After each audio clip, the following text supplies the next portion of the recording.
सुप्रभात। जय श्री कृष्ण।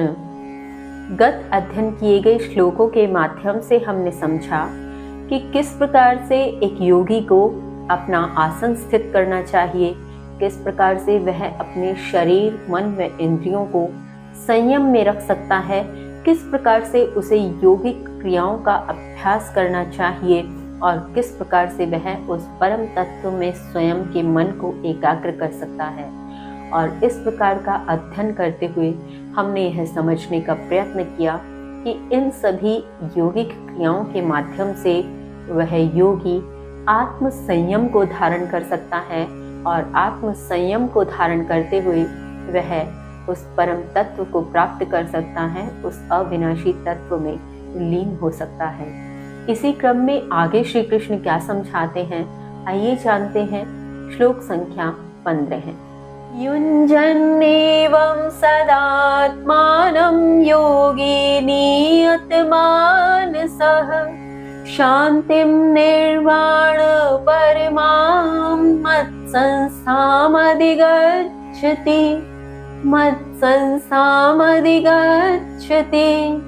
श्री कृष्ण कहते हैं, इस प्रकार संयमित मन वाला योगी सदा अपना अभ्यास करते हुए शांति को, परम निर्वाण अर्थात मोक्ष को, मेरे संस्थान अर्थात भगवत धाम को प्राप्त होता है।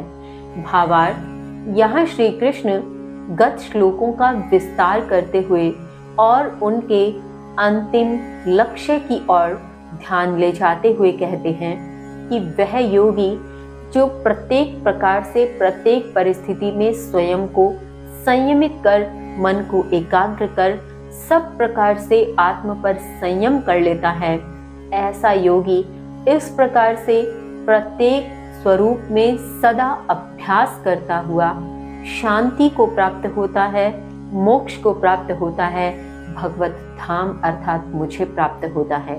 यहाँ कहने का संकेत यही है कि जो भी व्यक्ति, जो भी जीव, जो योगी स्वयं को संयम में धारण कर प्रत्येक स्वरूप में सदा इसका अभ्यास करता है, वह शांत ही रहता है और ऐसी शांति उसके लिए मोक्ष के समान होती है, मेरे धाम के समान होती है, भगवत चरण के समान होती है।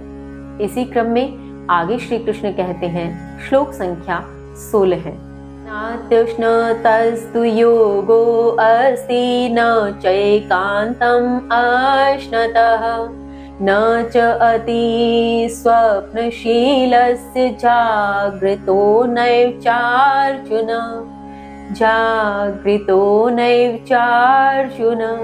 श्री कृष्ण कहते हैं, हे अर्जुन, न तो बहुत खाने वाले का, न नितांत न खाने वाले का, न तो बहुत सोने वाले का, न जागने वाले का योग है। भावार्थ, यहाँ श्री कृष्ण उस व्यक्ति के विषय में कहते हैं जो या तो बहुत अधिक खाता है और या बिल्कुल ही नहीं खाता, जो या बहुत अधिक देर तक सोता है या सोता ही नहीं है। इस प्रकार से यदि वह मानता है कि वह बिल्कुल नहीं खाएगा तो वह योगी है नहीं, वह बिल्कुल नहीं सोएगा तो वह योगी है नहीं। यहाँ श्री कृष्ण स्पष्ट कर दे रहे हैं कि किसी भी प्रकार से न बहुत खाने वाले का, न बिल्कुल न खाने वाले का, न बहुत सोने वाले का, न बिल्कुल जागने वाले का, किसी भी क्रिया को योग नहीं कह सकते। उसके द्वारा किया जाने वाला किसी भी प्रकार का योग की श्रेणी में नहीं आता, वह मात्र उसके द्वारा की जा रही शारीरिक क्रिया ही है। इस प्रकार से वह योग में अभ्यस्त नहीं हो सकता। इसलिए प्रत्येक परिस्थिति में प्रत्येक क्रिया को संयमित स्वरूप में करना ही योग है। संयमित स्वरूप में करते हुए, एकाग्र होते हुए ध्यान को उस इष्ट में लगाना ही योग है।